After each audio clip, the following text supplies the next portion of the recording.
কোটি টাকার গরু, 15 লাখের ছাগল নিয়ে সংসদে ক্ষোভ।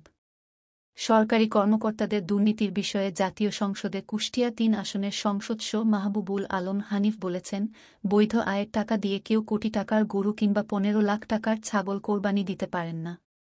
এটা যারা করেছেন তাদের অবৈধ আয় আছে। মঙ্গলবার ২৫ জুন জাতীয় সংসদে সরকারি কর্মকর্তাদের দুর্নীতি নিয়ে ক্ষোভ প্রকাশ করেন আওয়ামী লীগের এই সংসদ। স্পিকার শিরিন শারমিন চৌধুরী সংসদ অধিবেশনের সভাপতিত্ব করেন।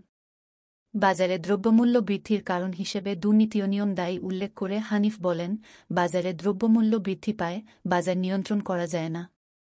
যেই বাজারে দুর্নীতির অবাধ প্রবাহ থাকে, সেই বাজার কোনোদিন নিয়ন্ত্রণ করা যাবে না। সেটা সম্ভব না। এ সময় কোটি টাকার গরু এবং 15 লাখ টাকার ছাগলের ঘটনা তুলে ধরে তিনি বলেন, এবারের কোরবানির ঈদের সময় ছোট দুটি ঘটনা, যেটা নিয়ে সারা দেশে আলোচনা সৃষ্টি হয়েছে। একটা গরু 1 কোটি টাকায় বিক্রি হয়েছে, যার মাংস হবে 1400 কেজি। প্রতি কেজির দাম আসে প্রায় 7,000 টাকা।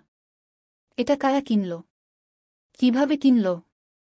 বৈধ উপায়ে যাদের আয় তারা এভাবে টাকা খরচ করে কিনতে পারে না। যাদের অবৈধ উপায়ে আয় তারাই কিনতে পারে।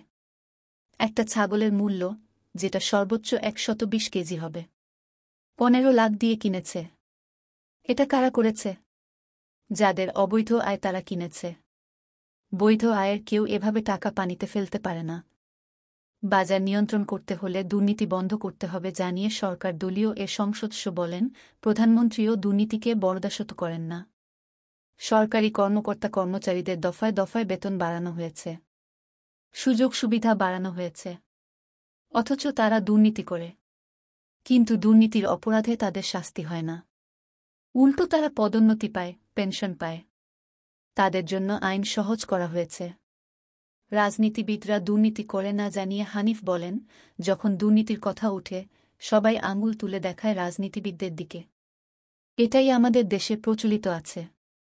অথচ রাজনীতিবিদ যারা সংসদস্য আছেন, একমাত্র মন্ত্রী ছাড়া কোনো রাজনীতিবিদের কোনো নির্বাহী ক্ষমতা নেই। তাহলে তারা কিভাবে দুর্নীতি করবে? দুর্নীতি হয়তো সরকারের উন্নয়ন প্রকল্পে। সেখানে জড়িত সরকারি কর্মকর্তারা। তাদের সহযোগিতা ছাড়া দুর্নীতি সম্ভব না। স্পিকারের দৃষ্টি আকর্ষণ করে হানিফ আরও বলেন, 2018 সালে জনপ্রশাসন মন্ত্রণালয়ের এক তথ্যে এসেছে, সেখানে প্রায় 1000 দুর্নীতি অনিয়মের অভিযোগ জমা পড়েছে। এটা শুধু অভিযোগ জমা পড়েছে। এমন কত ঘটনা সামনেই আসে না।